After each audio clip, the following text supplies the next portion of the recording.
الرحمن الرحیم امیر المومنین مظلوم مدینہ حضرت عثمان غنی رضی اللہ تعالیٰ عنہ وہ ہستی ہیں کہ جب سے اسلام قبول کیا ان کا ہر لمحہ اسلام کی مدد کرنے میں گزرا ہے۔ انہوں نے اپنا مال بھی صرف کیا، اپنی جد و جہد بھی صرف کی، اور اس کے بعد جب آپ کو اللہ رب العالمین کی طرف سے امت مسلمہ کی طرف سے خلیفہ بنا دیا گیا تو پھر اس کے بعد آپ کی جو جد و جہد تھی وہ اتنی آگے بڑھی کہ تاریخ کے اوراق اس کے اوپر گواہ ہیں۔ آپ نے پہلے دو خلیفوں کو جو اپنا رہنما مین کاموں میں بنایا، حضرت ابوبکر صدیق رضی اللہ تعالیٰ عنہ کو فیصلہ سازی کے معاملے میں جو نرمی کا پہلو تھا حضرت صدیق اکبر کی شخصیت میں، کیونکہ کسی بھی امیر المومنین کے لیے فیصلہ جو ہوتا ہے یہ انتہائی اہم ہوتا ہے، اور فیصلوں کے اندر نرمی اختیار کرنا یہ حضرت صدیق اکبر کا چونکہ ایک مشن تھا اور ان کی طبیعت تھی، اس کو فالو کیا فیصلوں کے اندر حضرت عثمان غنی نے۔ اور پھر دوسرا امیر المومنین کے لیے انتہائی اہم معاملہ ہوتا ہے وہ ہے سیاسی امور، کہ دنیا بھر کے اندر جو آپ ایک نظم قائم کر رہے ہیں اور مختلف فتوحات جو ہے نا وہ کرتے چلے جا رہے ہیں، تو وہاں کے معاملات کو کیسے لے کے چلنا ہے، وہ جو سیاسی امور ہیں اس میں آپ نے حضرت عمر فاروق اعظم کو فالو کیا ہے۔ اب آپ کے دور خلافت جو ہے وہ چونکہ 12 سال پر محیط ہے اور آپ کے شب و روز اسلام کو بڑھانے میں گزرے ہیں۔ آپ نے اپنا بزنس ترک کر دیا جو کہ اربوں، آج کے اگر ہم مارکیٹ کو دیکھیں تو اربوں ڈالر پر وہ مشتمل تھا، وہ سارا اسلام کے اوپر وقف کر دیا۔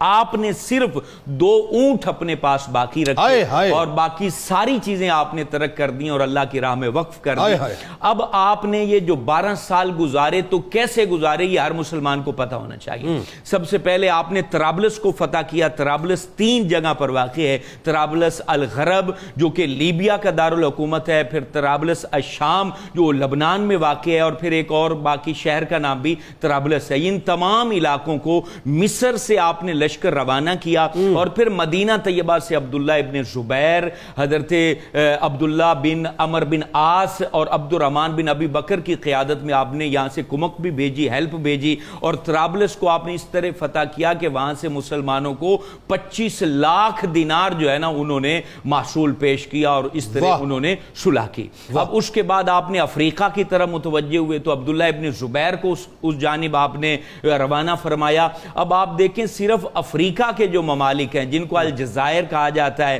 اور دوسرا موروکو یعنی مراکش کہا جاتا ہے، یہ لاکھوں مربع میل پر صرف یہ پٹی مشتمل ہے جو حضرت عبداللہ ابن زبیر کے ذریعے اور یہ ایکسٹریم ویسٹ ہے، ہاں یہ سب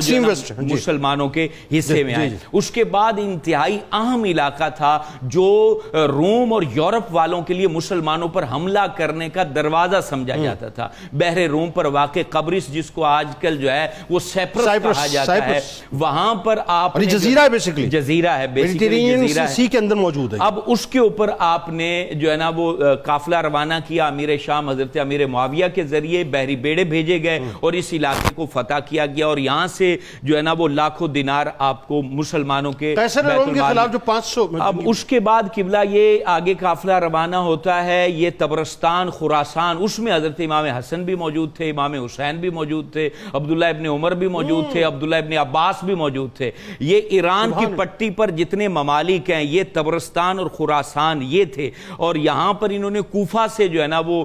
لشکر کو روانہ کیا اور ایران سے اس کے اندر فوجی شامل کیے گئے، اور یہ خراسان اور طبرستان انہوں نے فتح کیا۔ اب وہاں سے پھر عبداللہ ابن عامر جو ہے نا وہ آگے بڑھ جاتے ہیں، ہرات کو فتح کیا، کابل کو فتح کیا، سجستان کو فتح کیا، اور پھر وہاں سے فتح کرتے ہوئے نیشا پور آ گئے، اور پھر نیشا پور میں جو ہے نا وہاں پر کافی انہوں نے اپنا دفاع کیا، لیکن بالآخر نیشا پور کو بھی فتح کر دیا گیا، اور پھر اس کو فتح کرنے کے بعد عبداللہ بن حازم کو آگے بھیجا گیا، انہوں نے پھر آگے چل کے جو ہے ماوراء النہر کو فتح کیا، آرمینیا اور مطلب آذربائیجان کو فتح کیا، آذربائیجان کو فتح کیا، اور اسی طریقے سے پھر اسپین کی جانب 2 عبداللہ انہوں نے بھیجے، ایک عبداللہ بن نافع بن عبد قیس اور پھر عبداللہ بن نافع بن حسین۔ ان کو کیونکہ افریقہ، جب افریقہ کے الجزائر اور موروکو یہ فتح ہو گئے تو پھر آگے کے دروازے جو ہے نا وہ کھل گئے اسپین کی جانب. تو اسپین کے کچھ علاقوں کو پھر انہوں نے فتح کیا, تو پھر اس مہم کو کسی وجہ سے حکمت سے روک دیا گیا. بحری بیڑے کو جو آپ نے مہم بنائی,